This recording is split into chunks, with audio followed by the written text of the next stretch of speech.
Pido un instante santo, sé tú quien dirige. Tan solo queremos escucharte desde el corazón. Gracias. El canto de la oración. Sección 1. La oración. Introducción. La oración es el mayor regalo con el que Dios bendijo a su Hijo cuando lo creó. Ya era entonces aquello en lo que habría de llegar a ser. La única voz que el Creador y la creación comparten. El canto que el Hijo entona al Padre, quien le devuelve las gracias que el canto le brinda. La armonía es perpetua y perpetua es también la gozosa concordia de amor que eternamente ambos se profesan el uno al otro, y de este modo se extiende la creación. Dios da gracias a su extensión en su Hijo. El Hijo da gracias por su creación en el canto que entona mientras crea en nombre de su Padre. El amor que comparten es lo que toda oración habrá de ser por toda la eternidad, cuando al tiempo le llegue su fin, porque así era antes de que el tiempo pareciese existir. Para ti, que te encuentras brevemente en el tiempo, la oración toma la forma que mejor satisfaga tu necesidad. Solo tienes una.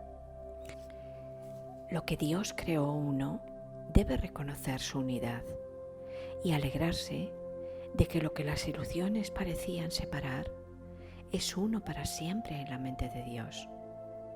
La oración debe ser ahora el medio por el que el Hijo de Dios abandona sus metas e intereses separados y se dirige en santo júbilo a la verdad de la unión con su Padre y consigo mismo. La oración debe ser ahora el medio por el que el Hijo de Dios abandona sus metas e intereses separados y se dirige en santo júbilo a la verdad de la unión con su Padre y consigo mismo. Abandona tus sueños, Santo Hijo de Dios, y alzándote tal como Dios te creó, prescinde de los ídolos y acuérdate de Él. La oración te sustentará ahora y te bendecirá según elevas tu corazón a Él en un canto ascendente que se eleva muy alto y luego más alto aún, hasta que tanto lo alto como lo bajo desaparecen. La fe en tu objetivo crecerá y te apoyará a medida que asciendas por la luminosa escalera que te lleva a las praderas celestiales y al umbral de la paz, pues esto es la oración y ahí se encuentra la salvación. Este es el camino, este es el regalo que Dios te hace. Sección 1. La verdadera oración. La oración es un camino que ofrece el Espíritu Santo para llegar a Dios. No es simplemente una petición o una súplica. No tendrá éxito hasta que te des cuenta de que no pide nada. ¿De qué otra manera si no podría cumplir su propósito? Es imposible rezar por ídolos y esperar llegar a Dios. La verdadera oración debe evitar la trampa de convertirse en una súplica. Pide más bien recibir lo que ya ha sido dado, aceptar lo que ya está ahí. La verdadera oración debe evitar la trampa de convertirse en una súplica. Pide más bien recibir lo que ya ha sido dado, aceptar lo que ya está ahí. Se te ha dicho que le pidas al Espíritu Santo la respuesta a cualquier problema específico y que recibirás una respuesta específica si tal es tu necesidad. Se te ha dicho también que solo hay un problema y solo una solución. En lo que respecta a la oración, esto no es contradictorio. En este mundo hay que tomar decisiones y hay que tomarlas tanto si son ilusorias como si no. No se te puede pedir que aceptes respuestas que se encuentran más allá del nivel de necesidad que puedas reconocer. Por lo tanto, no es la forma de la petición lo que importa, ni tampoco cómo se hace. La forma de la respuesta, si es que precede de Dios, satisfará tu necesidad tal como la percibas. Mas ello es simplemente un eco de la respuesta de su voz. El verdadero sonido es siempre un canto de gracias y de amor. El verdadero sonido es siempre un canto de acción y de gracias y de amor. No puedes, por lo tanto, pedir el eco. El canto es lo que constituye el regalo. Con él vienen las resonancias, las armonías, los ecos, mas todo eso es secundario. En la verdadera oración solo escuchas el canto. Lo demás simplemente se agrega. Has buscado primero el reino de los cielos y todo lo demás ciertamente se te ha dado por añadidura. El secreto de la verdadera oración es olvidarte de las cosas que crees que necesitas. Pedir algo específico es igual que ver el pecado primero y luego perdonarlo. Del mismo modo, al orar, pasas por alto tus necesidades específicas tal como las ves y las dejas en manos de Dios. Ahí se convierten en los regalos que le haces, pues le dicen que no antepondrás otros dioses a Él, ni que quieres otro amor que el suyo. ¿Cuál podría ser su respuesta, sino tu recuerdo de Él? ¿Puede esto cambiarse por un insignificante consejillo para un problema de apenas un instante de duración? La respuesta de Dios es para toda la eternidad. Sin embargo, todas las pequeñas respuestas están contenidas en ella. Orar es hacerse a un lado, un abandonarse, un momento de sosegada escucha y amor. No debe confundirse con súplicas de ninguna clase, ya que es una manera de recordar tu santidad. ¿Por qué habría de suplicar la santidad cuando tiene pleno derecho a todo lo que el amor ofrece? Y es el amor a donde vas cuando oras. La oración es una ofrenda, un renunciar a ti mismo para ser uno con el amor. No hay nada que pedir, porque ya no hay nada más que desear. Esa nada se convierte en el altar de Dios y desaparece en él.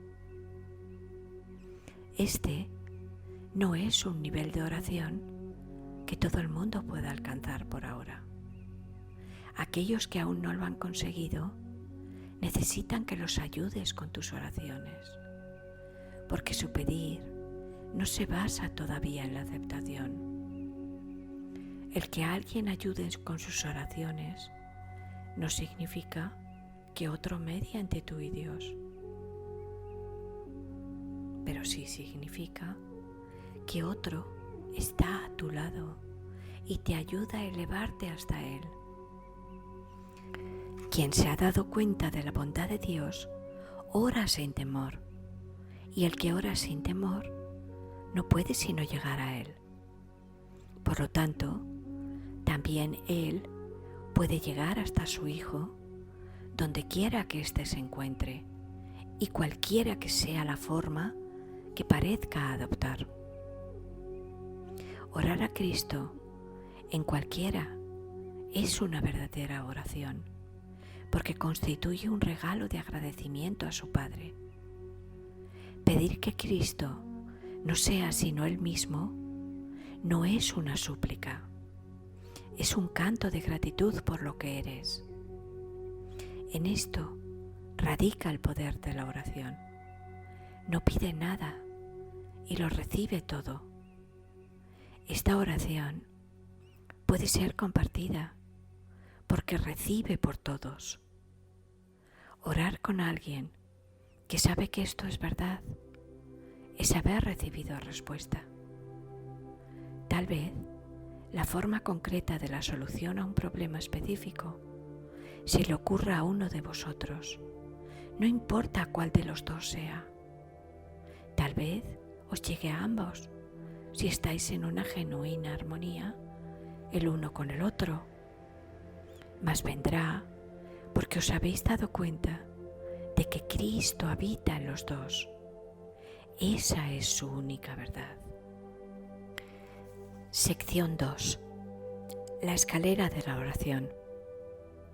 La oración no tiene ni principio ni fin, es parte de la vida, pero sí cambia de forma y crece a medida que uno va aprendiendo hasta que alcanza su estado amorfo y se funde en una comunicación total con Dios. En su aspecto peticionario no necesita apelar a Dios, que de hecho rara vez hace, y ni siquiera entraña creencia alguna en él. En estos niveles, la oración es un simple desear que surge de un sentido de carencia y escasez. Estas formas de oración o de pedir desde la necesidad siempre entrañan un sentimiento de debilidad e insuficiencia, y un hijo que Dios que sepa quién es jamás haría uso de ellas. Nadie, pues, que esté seguro de su identidad podría orar de esa manera, pero no es menos cierto que nadie que no tenga certeza sobre su identidad puede evitar hacerlo. La oración es tan continua como la vida. Todo el mundo ora sin cesar. Pide y ya ha recibido, pues has determinado qué es lo que quieres. Es posible asimismo alcanzar una forma más elevada de pedir desde la necesidad, puesto que en este mundo la oración es reparadora y por lo tanto entraña niveles de aprendizaje. En ese caso, la petición puede estar dirigida a Dios con verdadera fe, pero aún sin comprensión. Por lo general, se ha alcanzado un vago y con frecuencia inestable sentido de identificación con Él, pero tiende a estar desenfocado por un sentimiento de pecado profundamente arraigado. En este nivel es posible que se sigan pidiendo cosas mundanas, en variedad de formas, como también es posible pedir dones tales como la bondad o la honestidad, y en particular perdón, para las muchas fuentes de culpa que inevitablemente yacen bajo cualquier oración procedente de la necesidad. Sin culpa no hay escasez. Quien está libre de pecado no tiene necesidades. En este nivel surge también esa curiosa contradicción de términos conocida como orar por nuestros enemigos. La contradicción no se encuentra en las palabras mismas, sino más bien en la manera en que usualmente se interpretan. Mientras creas tener enemigos, habrás limitado tu oración a las leyes de este mundo. Mientras creas tener enemigos, habrás limitado tu oración a las leyes de este mundo y habrás limitado también tu capacidad para recibir y para aceptar a esos mismos extraños márgenes. Sin embargo, si tienes enemigos, tienes necesidad de oración, y una gran necesidad, por cierto. Entonces, ¿qué significa realmente la frase? Significa que debes orar por ti, para que no busques aprisionar a Cristo y así perder el reconocimiento de tu propia identidad. No traiciones a nadie o te traicionarás a ti mismo. Un enemigo es el símbolo de un Cristo prisionero. ¿Y quién podría ser él sino tú mismo? Orar por los enemigos se convierte de este modo en una manera de orar por tu propia libertad. Ahora ha dejado de ser una contradicción. Se ha convertido en una declaración de la unidad de Cristo y en el reconocimiento de su impecabilidad. Ahora se ha vuelto santa, pues reconoce al Hijo de Dios tal como fue creado. Nunca olvides que la oración, en cualquiera de sus niveles, es siempre para uno mismo. Nunca olvides que la oración, en cualquiera de sus niveles, es siempre para uno mismo. Si te unes a alguien en oración, lo haces parte de ti. El enemigo eres tú, al igual que eres el Cristo. Por ello, antes de hacerse santa, la oración es una elección. Tú no eliges por otro, solo puedes elegir por ti mismo. Ora verdaderamente por tus enemigos, pues en esto radica tu propia salvación. Perdónalos por tus pecados y serás realmente perdonado. Solo puedes elegir por ti mismo. Ora verdaderamente por tus enemigos, pues en esto radica tu propia salvación. Perdónalos por tus pecados y serás realmente perdonado. La oración es una escalera que llega hasta el cielo. En lo alto se produce una transformación muy similar a la tuya, pues la oración es parte de ti. Las cosas de la tierra se dejan atrás y ya no se recuerdan más. No se hacen peticiones, puesto que no hace falta. Se reconoce plenamente que la identidad en Cristo es algo eterno, incorruptible y más allá de todo cambio. La luz ha dejado de titilar y nunca se apagará.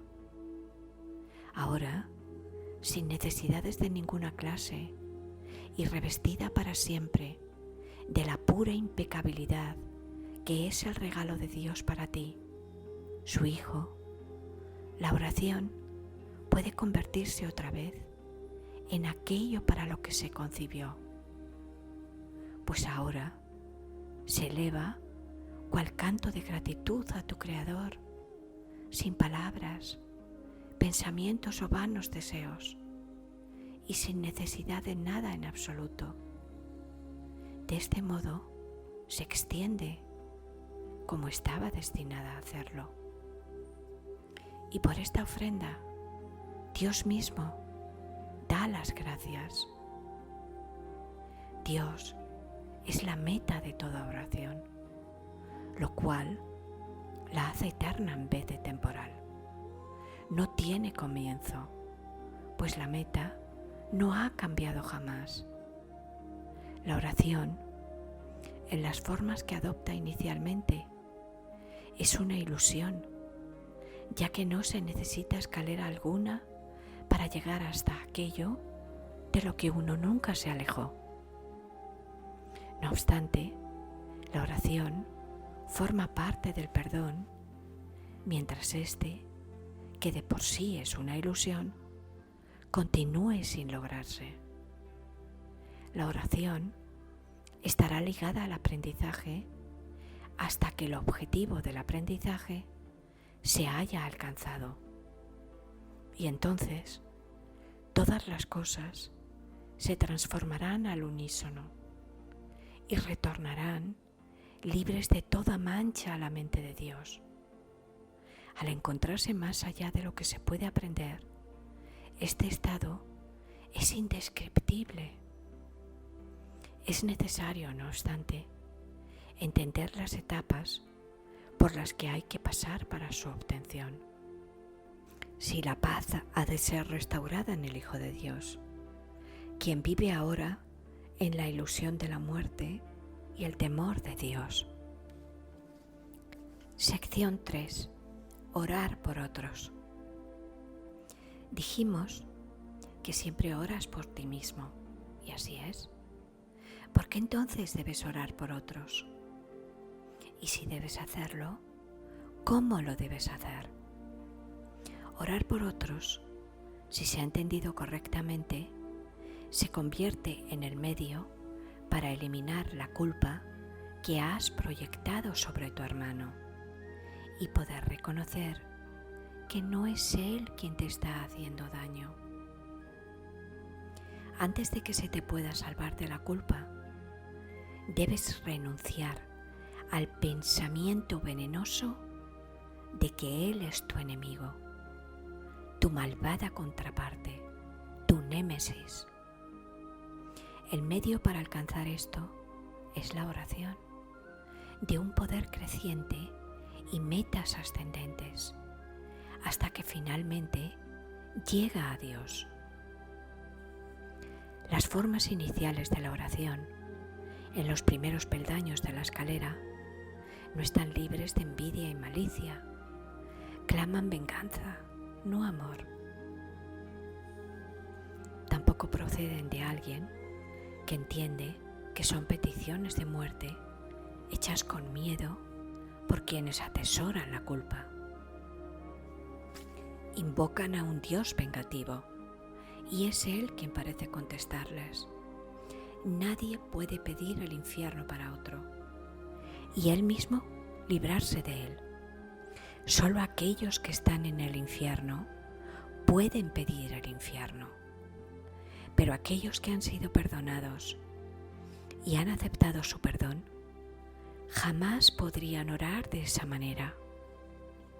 En estos niveles, la meta del aprendizaje no es otra que reconocer que la respuesta a cualquier oración será idéntica a la forma en que la oración se hizo. Eso es suficiente. A partir de ahí, el paso a los siguientes niveles será fácil. El próximo ascenso comienza con esto. Lo que he pedido para mi hermano no es lo que querría para mí. Por lo tanto, lo he convertido en mi enemigo. Lo que he pedido para mi hermano no es lo que querría para mí. Por lo tanto, lo he convertido en mi enemigo.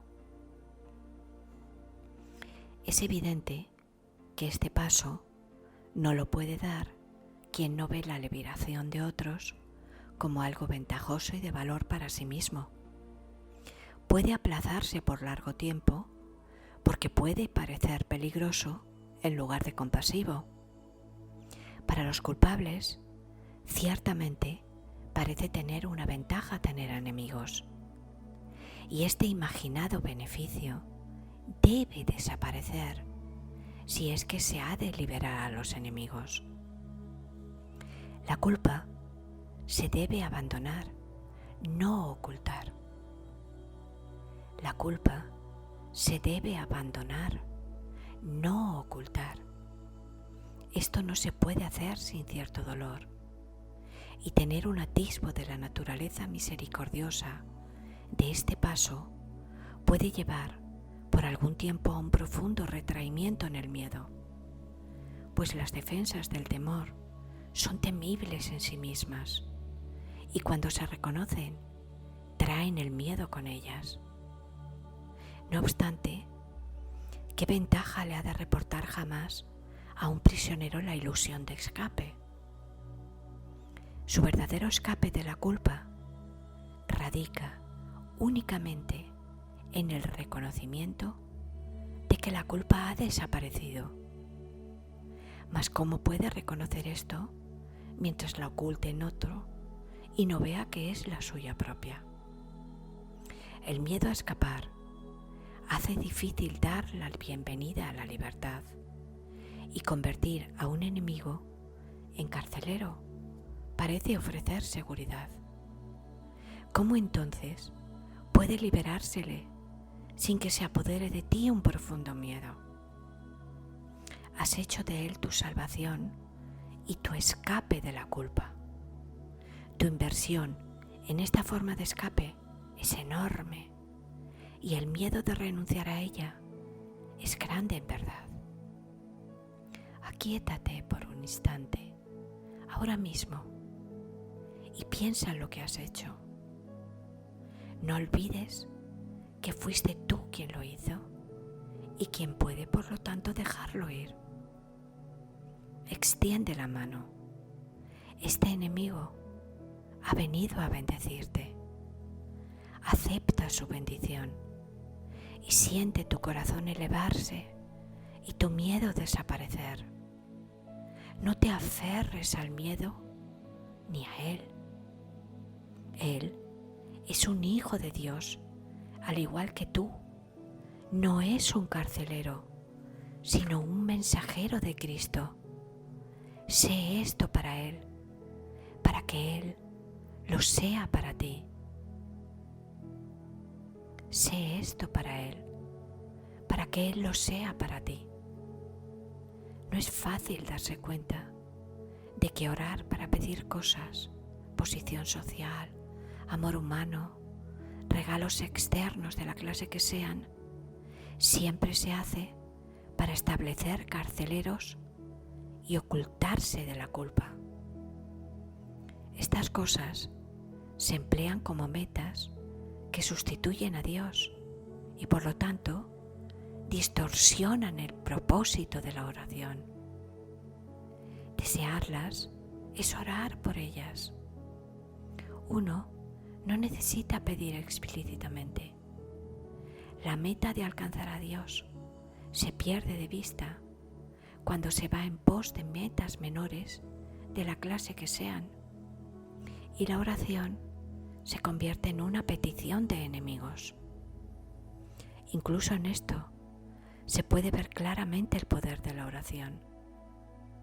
Nadie que desee un enemigo dejará de encontrarlo, mas con igual seguridad perderá de vista la única meta real que se le ofrece.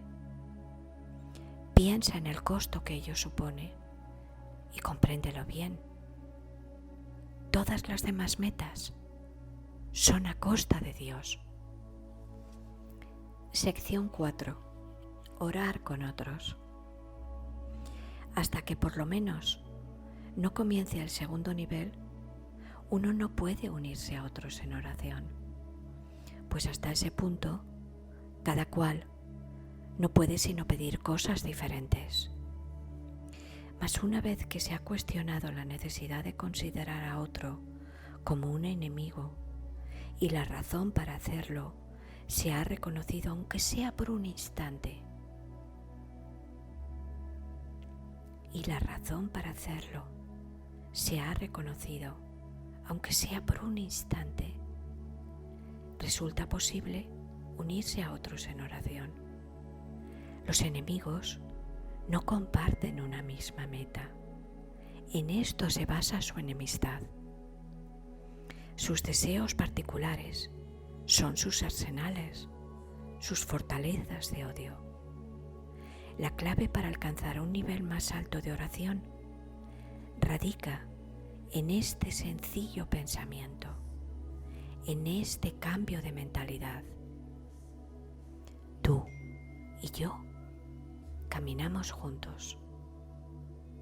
Tú y yo caminamos juntos. Sí, tú y yo caminamos juntos. Ahora es posible ser de ayuda en la oración y de esta manera tú mismo subir un peldaño más. Con este paso se inicia el ascenso más rápido, pero todavía quedan muchas lecciones por aprender. El camino está libre y despejado y hay motivos para sentirse esperanzado. Aún así, es posible que al comienzo lo que piden incluso aquellos que se unen en oración no sea la meta a la que la oración deberá realmente aspirar. Incluso pueden pedir cosas juntos y así dar lugar a la ilusión de que comparten una misma meta. Pueden pedir juntos cosas específicas sin darse cuenta de que están pidiendo efectos sin causa, y esto no se les puede dar, pues nadie puede recibir tan solo efectos, implorándole a una causa de la que no proviene que se los dé. De modo que incluso unirse a otros no es suficiente si los que oran juntos no preguntan, ante todo, cuál es la voluntad de Dios. Solo de esta causa puede proceder la respuesta en la que todo lo específico se satisface y todos los deseos particulares se unifican. Orar por cosas específicas es pedir que de alguna manera el pasado se repita. Lo que antes se disfrutó o pareció disfrutarse y lo que era de otro y él parecía amar, no son sino ilusiones del pasado. El objetivo de la oración es liberar el presente de su encadenamiento a las ilusiones del pasado. El objetivo de la oración es liberar el presente de su encadenamiento a las ilusiones del pasado y que la dejes ser un remedio que se elige libremente para corregir cada elección errónea que se haya tomado. Lo que la oración puede ofrecer ahora excede en tal medida todo cuanto antes pedías, que sería una lástima que te contentases con menos. Cada vez que oras, estás eligiendo tener una nueva oportunidad. La sofocarías y encarcelarías en viejas prisiones cuando ha llegado la oportunidad de liberarte de todas ellas a la vez. No restrinjas tu pedir. La oración puede traer la paz de Dios. ¿Qué cosa ligada al tiempo podría darte más que esto durante el breve lapso que perdura antes de desmoronarse en polvo? Sección 5. El final de la escalera. La oración es un camino a la verdadera humildad. Y aquí se eleva lentamente una vez más y crece en fuerza, amor y santidad. Deja que abandone el suelo desde donde comienza a elevarse hacia Dios. Y la verdadera humildad vendrá por fin a agraciar la mente que pensó que se enfrentaba al mundo sola. La humildad trae paz porque no afirma que tú debas regir el universo ni juzgar las cosas en función de cómo tú quisieras que fuesen. Deja a un lado felizmente todos los insignificantes dioses, no con resentimiento, sino con honestidad y con el reconocimiento de que no sirven para nada. Las ilusiones y la humildad tienen metas tan dispares que no pueden coexistir ni compartir una morada donde pudieran encontrarse. Allí donde una llega, la otra desaparece. Los que son verdaderamente humildes no tienen otra meta que Dios, porque no necesitan ídolos y las defensas ya no tienen objeto. Los enemigos son inútiles ahora, pues la humildad no es confrontativa. No se oculta avergonzada, porque está satisfecha con lo que es, en el conocimiento de que la creación es la voluntad de Dios. Su falta de egoísmo es el ser con mayúscula, y esto es lo que ve en cada encuentro, en los que gustosamente se une a cada hijo de Dios, cuya pureza reconoce y comparte con él. Ahora la oración se eleva por encima del mundo de las cosas, de los cuerpos y de los dioses de todo tipo, y por fin puedes descansar en santidad. Por fin puedes descansar en santidad. La humildad ha venido a enseñarte cómo entender la gloria que es tuya por ser hijo de Dios y a reconocer la arrogancia del pecado. Un sueño ocultaba la faz de Cristo de ti, mas ahora puedes contemplar su impecabilidad. La escalera ha llegado muy alto, ya casi estás en el cielo. Es muy poco lo que queda por aprender antes de que la jornada finalice. Ahora puedes decir a todo aquel que venga a unirse contigo en oración: no puedo ir sin ti, pues eres parte de mí. No puedo ir sin ti, pues eres parte de mí. Y así es en verdad. Ahora puedes orar solo por lo que realmente compartes con Él, pues has comprendido que nunca se marchó y que tú, que parecías estar solo, eres uno con Él. Este es el final de la escalera, pues ya no hay nada más que aprender. Ahora te encuentras ante el umbral del cielo con tu hermano a tu lado. Ahora te encuentras ante el umbral del cielo con tu hermano a tu lado. Los jardines son amplios y serenos, pues ahí, el lugar señalado para el momento en que debías venir, ha estado esperando por ti desde hace mucho. Ahí finaliza el tiempo para siempre. En ese umbral, la eternidad misma se une a ti.